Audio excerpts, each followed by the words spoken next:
స్నేహితులు అందరూ కలిసి రాబోయే కొత్త సంవత్సరానికి ప్లాన్ చేసుకుంటున్నారు. యశ్వంత్ ఉత్సాహంగా ఇలా అన్నాడు. అందరూ వినండి, కొత్త సంవత్సరం రాబోతుంది. ఈసారి ఏదైనా ప్లాన్ చేద్దామా? సీత అసంతృప్తిగా ఇలా అంటుంది. కానీ ఉగాది పైన దృష్టి పెట్టడం మంచిదేమో. అదే మన నిజమైన కొత్త సంవత్సరం కదా. ఇంగ్లీష్ న్యూ ఇయర్ పై ఎందుకు దృష్టి పెట్టాలి? అర్జున్ తలూపుతూ ఇలా అన్నాడు. సీత చెప్పింది నిజమే. ఉగాది ఎంతో అర్థవంతమైనది.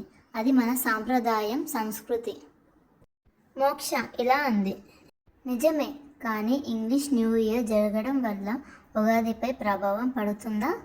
నాకు అనిపిస్తుంది రెండు తమ ప్రత్యేకతలతో ఉన్నాయి. యశ్వంత్ ఖచ్చితంగా. ఇంగ్లీష్ న్యూ ఇయర్ ప్రపంచ పండగలా ఉంటుంది.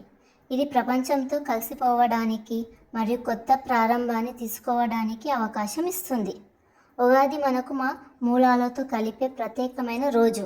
రెండింటిని ఎందుకు జరుపుకోకూడదు? సీత కానీ మనదైన సాంప్రదాయాలను పాటించడమే మంచిదేమో. ఇంగ్లీష్ న్యూ ఇయర్కి ఇంపార్టెన్స్ ఇవ్వడం వలన మన సాంప్రదాయాలను మర్చిపోతున్నామేమో. అర్జున్ ఆలోచిస్తూ ఇలా అన్నాడు. కానీ మన సాంప్రదాయాలు మన విలువ ఇవ్వడం వలన బలంగా ఉన్నాయి. ఇంగ్లీష్ న్యూ ఇయర్ జరగడం ఉగాదిని మర్చిపోవడం కాదు. మోక్ష నవ్వుతూ ఇలా అంది. జనవరి 1న మేము స్నేహితులతో, కుటుంబంతో కలిసి జరుపుకుంటూ గత సంవత్సరాన్ని గురించి ఆలోచించవచ్చు మరియు లక్ష్యాలు పెట్టుకోవచ్చు.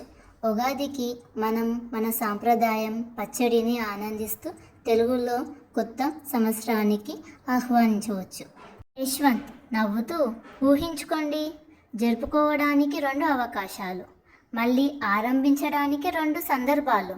అదెంతో అద్భుతము కదా. సీత ఆలోచించి తలూపుతూ నిజమే, రెండిటికి తమ సొంత ప్రాముఖ్యత ఉంది. ప్రపంచ స్ఫూర్తికి జనవరి 1ని మరియు మా మూలాలకు గౌరవంగా ఉగాదిని జరుపుకోవచ్చు. అర్జున్ ఎంతో ఆనందంగా, ఇప్పుడు ఈ విషయం తేలిపోయింది కదా, రెండింటిని జరుపుకుందాం.